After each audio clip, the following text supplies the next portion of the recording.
Harusnya bukan hanya sekedar amnesti, izin Pak Prabowo ya, tidak sekedar amnesti, tapi ya rehabilitasi, nama baik, dipulihkan nama baik saya, terus kemudian abolisi, harusnya abolisi.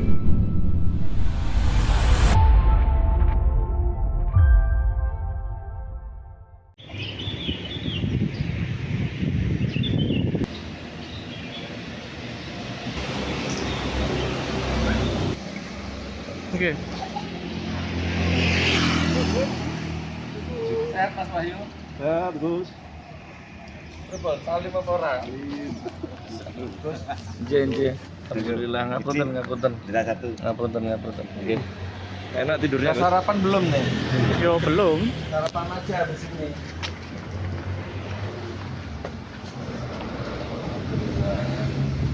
Assalamualaikum. Sunurul putih.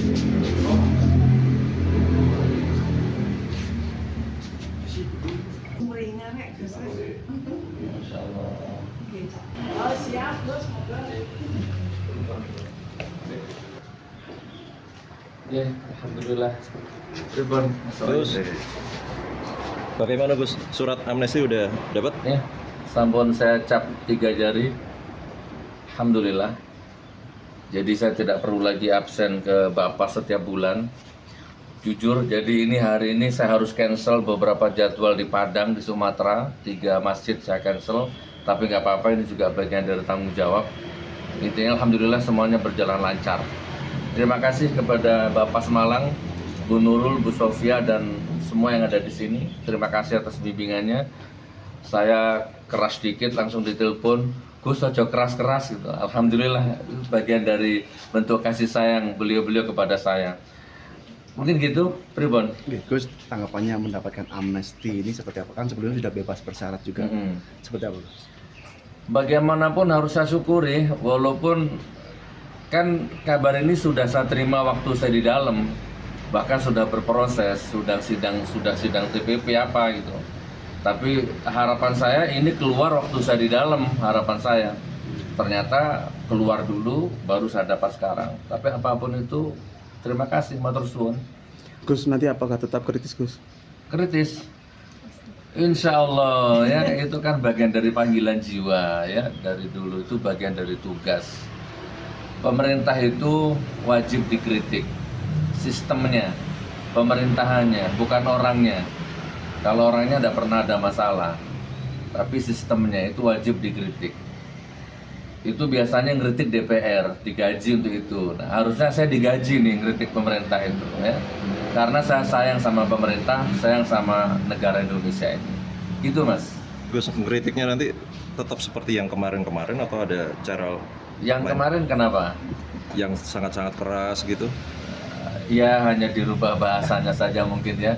Ternyata kan bukan hanya orang lain yang nasihati, anak saya, keluarga saya juga menasihati. Gus Nur, Abi kalau bisa tetap kritik tajam, tapi ada bahasa yang lebih halus, lebih santun. Oke, saya turut insya Allah. Sehebat-hebatnya laki-laki, sehebat-hebatnya ayah, itu harus yang bisa merendahkan egonya di depan istrinya.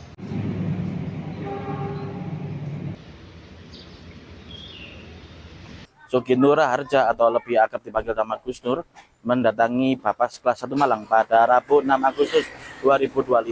Kedatangannya tersebut untuk menandatangani berkas amnesti dan surat penghentian pembimbingan. Untuk lebih jelasnya Tribuners, kami berkesempatan untuk mewawancarai secara eksklusif Gus Nur. Berikut. Assalamualaikum. Siap-siap. Waalaikumsalam. Mantap. Alhamdulillah. Assalamualaikum, Gus. Nggih, waalaikumsalam warahmatullahi wabarakatuh. Gus, ini kan apa namanya tadi kan datang ke Balai Pemasyarakatan atau Bapas kelas 1 Malang pada pagi tadi. Gus, itu terkait apa Gus? Itunya tadi kedatangannya ke Bapas Malang, Gus.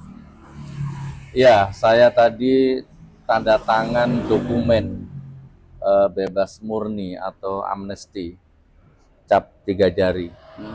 Karena 25 April saya bebas bersyarat. Nah, tadi itu penandatangan amnesti bebas murni. Itu, Mas. Siap. Insya Allah. Nah, Gus, dapat informasi mendapat amnesti itu informasinya mulai kapan, Gus? Amnesti itu sebenarnya saya dapat waktu saya masih di dalam.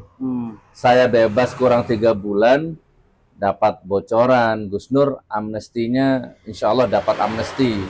Itu ketika saya masih di dalam. Saya tunggu 1 bulan, nggak datang, 2 bulan, nggak datang, 3 bulan, nggak datang, akhirnya saya bebas. Bebas bersyarat. Nah, tadi ya 3 hari yang lalu baru dapat kabar. Waktu saya lagi safar dakwah di Padang, Gus Nur segera pulang ke Malang, tanda tangan dokumen. Wah, saya lagi di Padang ini, ya nyuwun tolong dikondisikan. Jadi akhirnya saya cancel beberapa jadwal di Padang. Saya memilih pulang ke Malang 1 hari ini.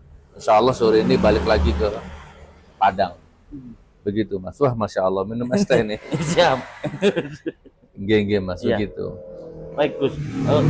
Perasaannya gimana, Gus, ketika mendengar kabar mendapat amnesti itu, Gus, dari Presiden Prabowo, Gus?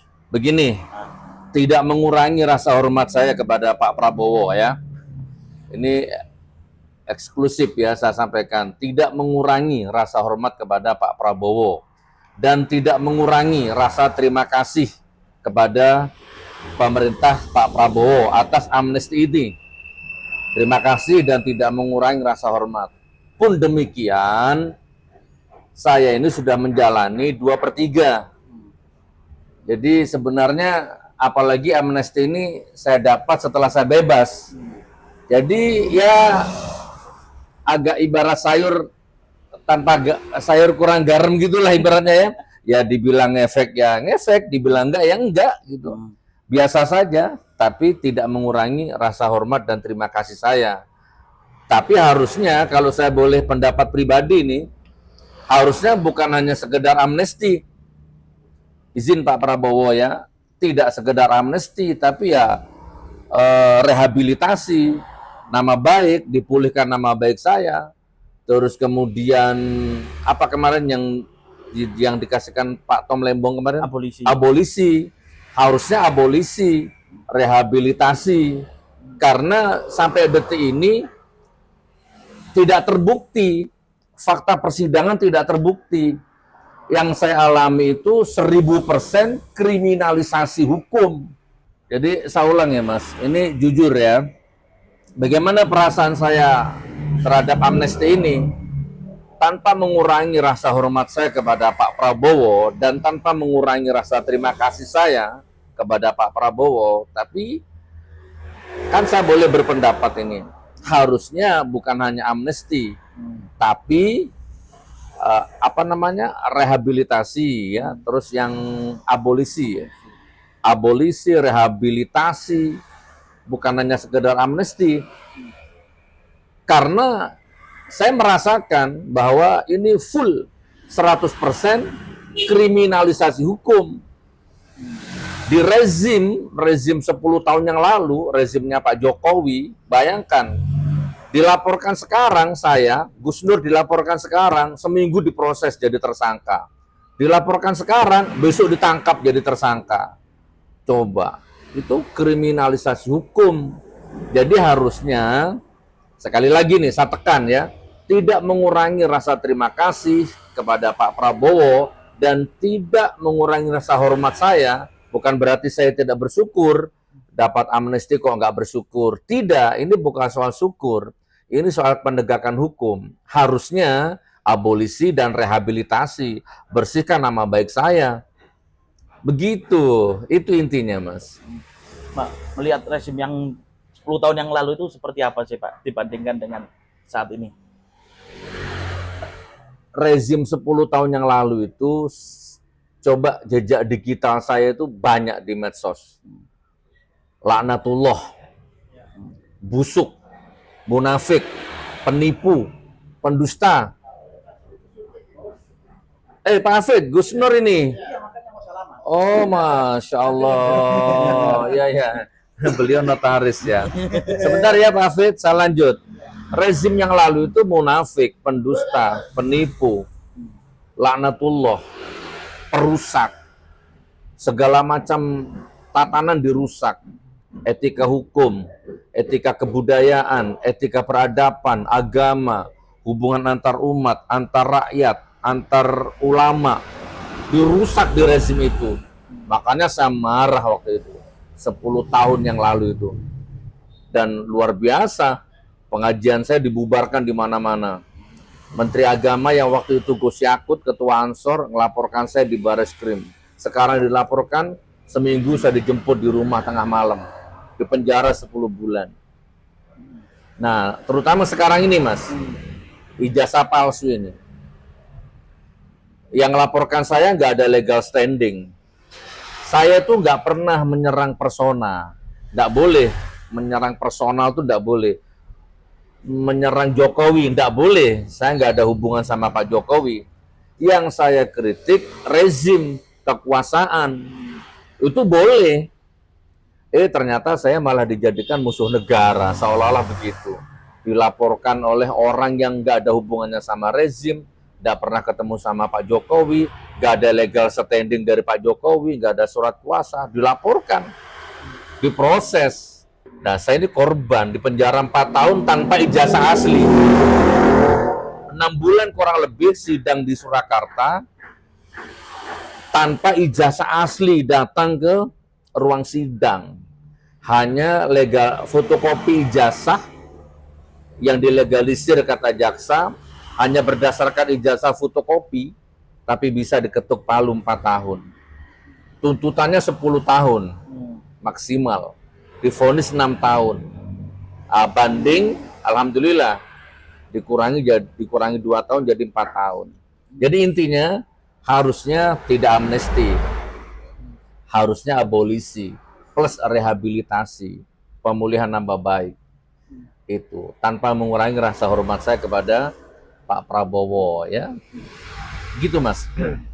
Gus, terkait amnesti tersebut, perasaan tanggapan dari keluarga sendiri itu seperti apa, Gus? Ketika Gus keluar terus lalu mendapat amnesti tersebut, Gus? Ya itu loh Mas, gini loh, saya ibaratnya gini loh. Kita ini di penjara umpama ini ya, bukan umpama, memang ya di penjara 4 tahun. Terus sudah menjalani 3 tahun lebih. Sudah 3 tahun ya, dari penjara Bareskrim dipindah ke Polda Jateng, betapa capeknya, dipindah ke rutan Makobrimob Surakarta, baru nyampe 1 menit belum duduk di Makobrimob itu Surakarta, tiba-tiba di situ nggak bisa nerima, alasannya penuh, dibawa lagi ke Semarang, bolak-balik PP ya, ke Polda Jateng.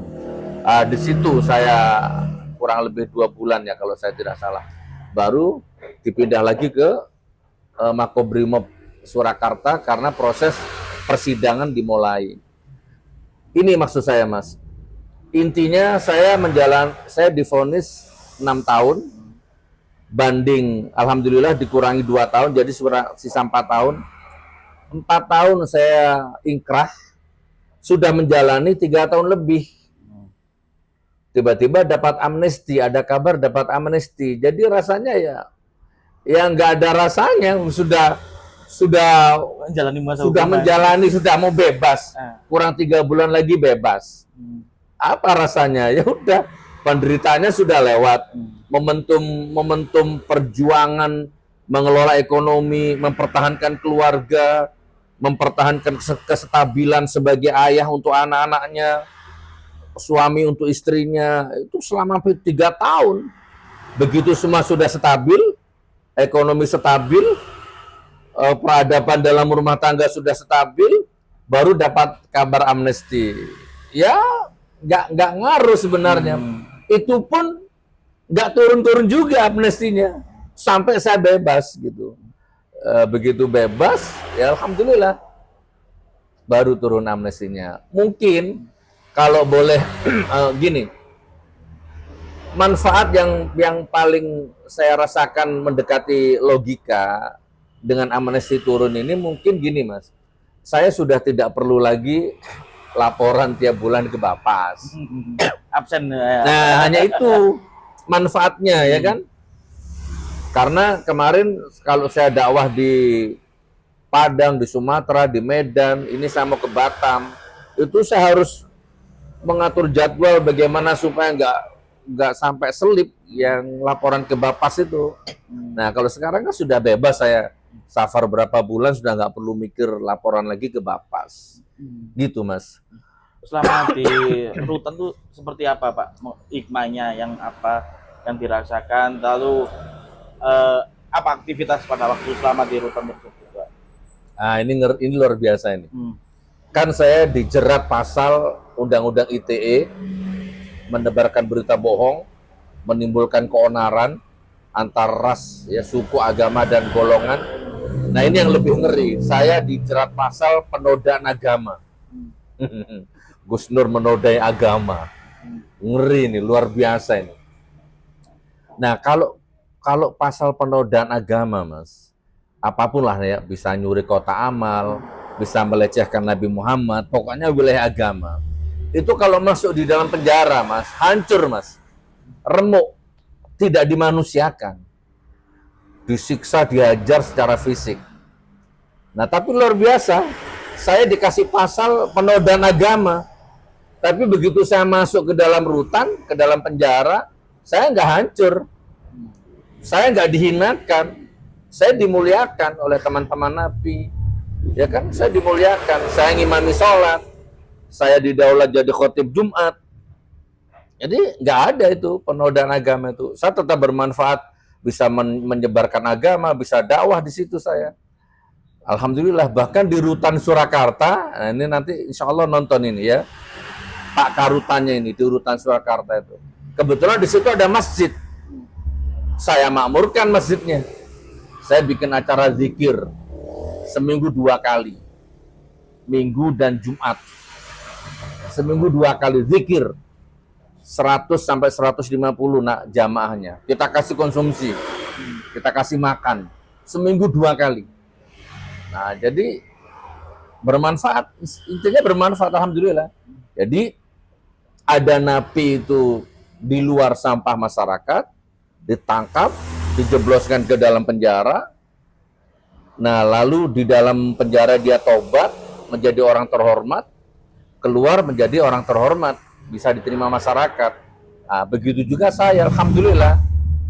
Di luar saya sibuk dakwah, ya sebagai ustadz, ditangkap, masuk ke dalam tetap jadi ustadz. Walaupun distempel penoda agama oleh polisi ya. Tapi alhamdulillah, dari saya bebas tanggal 25 April sampai detik ini, saya belum istirahat, Mas. Ya, Surabaya, Malang, Padang, Solo, Bukit Tinggi. Besok saya ke Pekanbaru. Ya kan, Pekanbaru seminggu, lanjut Batam, Kalimantan Timur, Aceh. Saya belum istirahat. Ah, gitu kurang lebihnya, Mas. Gus, ini kan tadi kan setelah mendatangi Bapas, tadi kan pihak Bapas kan menyampaikan bahwa tetap akan berkomunikasi dengan Gus. Nah, itu seperti apa? Itu iya, alhamdulillah. Jadi ada hikmahnya. Tadi Bapas mengajak kerjasama dengan saya, dengan yayasan saya, mengajak kerjasama membina napi, baik yang bebas bersyarat ataupun yang ini, Mas, masih dalam tahap apa sih tadi itu bahasanya ya, hukuman sosial. Jadi ada napi yang dihukum sosial, bersih-bersih masjid, bersih-bersih pesantren. Nah, itu kita nanti yang membackup. Ya, kita akan membackup secara moral dan material insya Allah di masjid saya di Singosari sana. Itu seperti apa nanti, Pak? Itunya mungkin pengembangannya nantinya. Ya, napi-napi yang bebas bersyarat atau napi-napi yang masih perlu bimbingan rohani dan napi-napi yang hukuman sosial tadi itu diarahkan ke sana, ke yayasan sana untuk ya bersih-bersih masjid, ngimamin sholat, belajar ngaji, adzan, marbot gitu kan. Kurang lebih seperti itu, insya Allah. Siap. Gus, terkait ini sendiri Gus, kan udah mendapat amnesti, terus mungkin aktivitas setelah dari situ seperti apa Gus? nantinya ke depan, rencana ke depan? Kalau saya jawab secara hakikat, secara hakikat, saya manusia yang tidak punya rencana. Saya itu manusia yang tawakal saja kepada Allah. Manut dalane Gusti Allah gitu ya. Terserah engkau ya Allah, mau engkau bawa kemana, mau engkau semayamkan di mana, mau engkau berikan progres apa untuk saya manut jenengan gitu ya. Jadi, tapi ya intinya tetap di ini, ya dakwah ini sama fokus menyelesaikan masjid itu. Saya bangun masjid, belum selesai, ditangkap. Jadi pembangunan masjidnya mangkrak 4 tahun. Jadi saya di Singosari, di Desa Kelampok ya. Saya masuk ke sana, waktu bebas itu saya ke sana udah nggak bisa dimasukin. Karena rumput, nggak bisa masuk, bangunan tua ya Allah. Akhirnya saya genjot sampai detik ini sudah 3 bulan, sekarang sudah bisa dipakai sholat Jumat, bisa dipakai Jumat berkah. Ya, hanya itu kegiatan saya, nggak ada lagi. Kalau untuk dakwahnya sendiri, Gus, itu seperti apa Gus nantinya Gus? Konsepnya, terus nanti materinya di dalam dakwah itu seperti apa Gus? Kan ada kejadian seperti ini gitu. Ya, alhamdulillah. Dulu saya pernah dakwah dalam kubur. 2001, 2002. Bukan. Iya, 2002. Jadi berapa tahun sudah, Mas? Kalau sekarang 20 tahun. Tahunan, iya, Gus. 2002, 2003, 2004, 2005, terus itu saya dakwah dalam kubur. Masih ada di YouTube itu. Dakwah di kubur hidup-hidup. Materinya seputar alam barzah. Nggak lepas dari sana ya. Lalu saya mulai lagi hijrah dari masjid ke masjid. Ya udah materinya situasional dan kondisional lah ya. Tentang rumah tangga, tentang ekonomi, tentang motivasi hidup kaya tapi berkah. Tiba-tiba lahir rezim yang di mata saya pendusta, munafik, penipu ya di mata saya. Tiba-tiba materi dakwah saya, konsep dakwah saya berubah. Keras gitu, mengkritik koruptor gitu kan, nah, itu sampai seperti itu. Nah sekarang saya sudah bebas ini, pasca bebas ini, ya materi saya tentang keajaiban Allah di dalam penjara.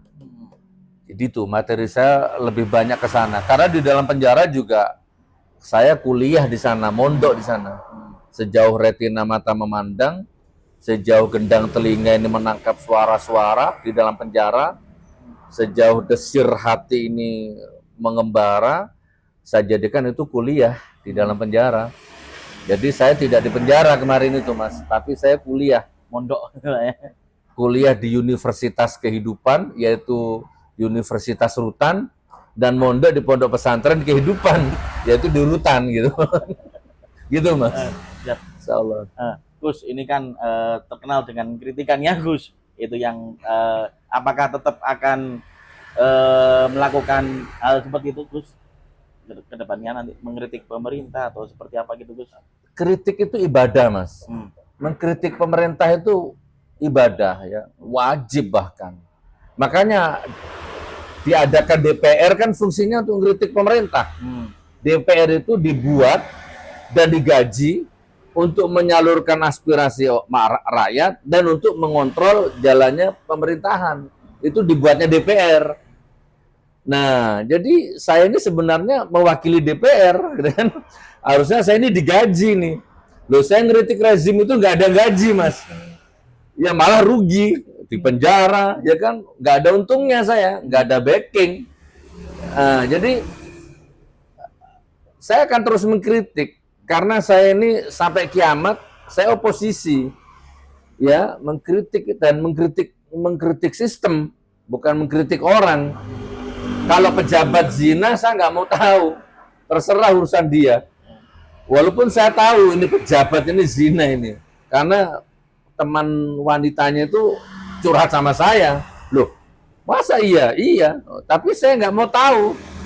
Terserah. Kan? Tapi kalau sudah korupsi, nipu rakyat, ya kan? Nah itu saya nggak mau diem saya. Saya kritik apapun resikonya. Lewat buku, lewat ceramah, lewat macam-macam. Jadi jawaban saya tetap, karena itu fitrah. Itu panggilan jiwa. Dan saya minta doa ini dari teman-teman Tribun, ya doakan saya. Karena rata-rata teman-teman saya itu dulunya ngomongnya begitu. Saya sampai mati akan jadi oposisi. Saya sampai mati akan kritik pemerintah. Siapapun presidennya, saya akan oposisi. Saya ngeritik pemerintah.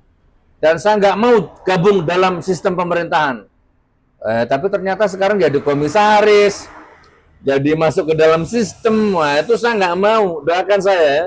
Karena orang itu dipegang ngomongannya. Saya nggak takut membohongi orang. Yang saya takut itu video-video saya itu ditonton anak saya, ditonton istri saya. Jadi kalau saya nggak pegang omongan, nggak komitmen dengan omongan saya akan memberikan contoh kepada anak istri saya bahwa saya ini pembohong, pendusta. Itu saya nggak mau. Saya bisa bohongi orang, tapi saya nggak bisa bohongi diri sendiri dan nggak bisa bohongi keluarga. Saya tetap akan ngeritik, Mas, siapapun pemerintahnya. Dan jangan dianggap penjara membuat saya, jangan berpikir penjara membuat saya terus lemah. Tidak. Bismillah.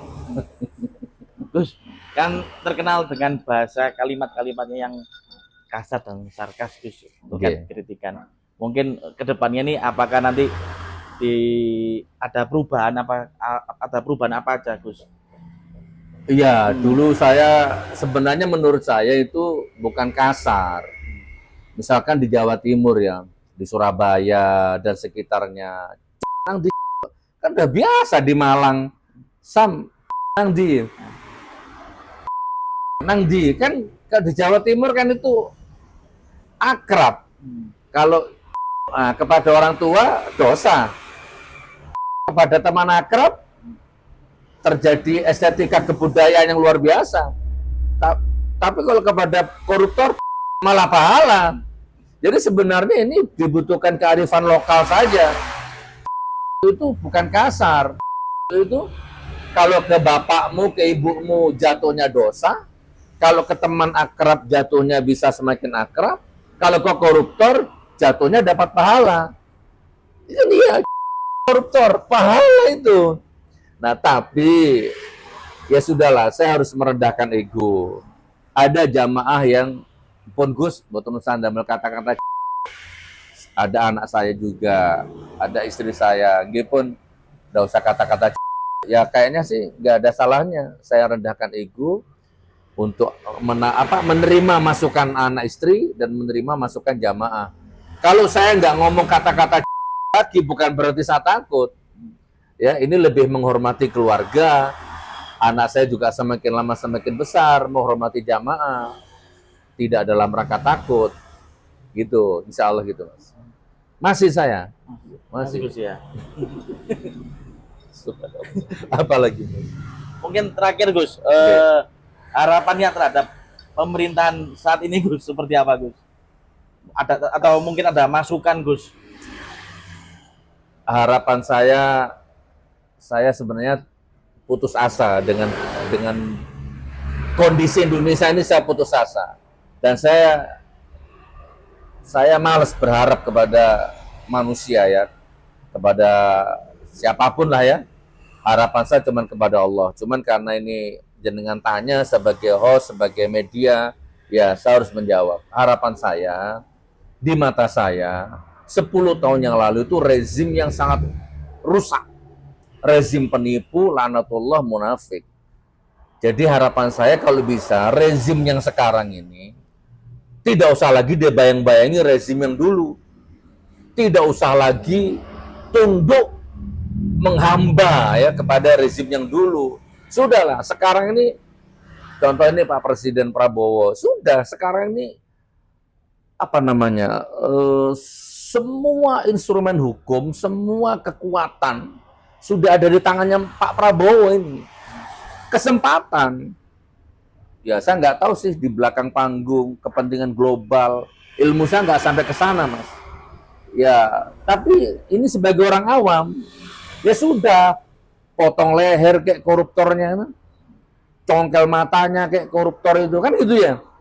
Jangan dipotong masa tahanannya, potong tangannya, kan gitu. Jangan diampuni koruptor itu. Siapapun, apalagi koruptor peninggalan rezim yang dulu. Ya sudah, masukkan ke lubang buaya situ, biar dimakan buaya.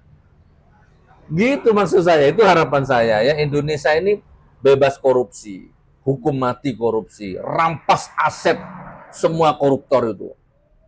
Jangan pajak rakyat yang terus dinaikkan, harta rakyat yang diincar, jangan. Rakyat sudah susah rakyat ini. Koruptor-koruptor itu loh. Itu harapan saya, Mas. Siap. Ya mungkin dakwanya itu Gus. Habis ini rencana kemana Gus? Ke Padang, insya Allah. Ke Padang Gus ya. Iya. Insya Allah, ya, sama doa. Demikian Tribuners, wawancara eksklusif saya dengan Gus Nur, dan dalam wawancara eksklusif tersebut Gus Nur menginginkan untuk nama baiknya dipulihkan lewat tidak hanya amnesti, melainkan lewat rehabilitasi atau abolisi. Demikian Tribuners, Kuku Kurniawan Purwanto dari Kota Malang melaporkan. Download Tribun X sekarang, menghadirkan lokal menjadi Indonesia.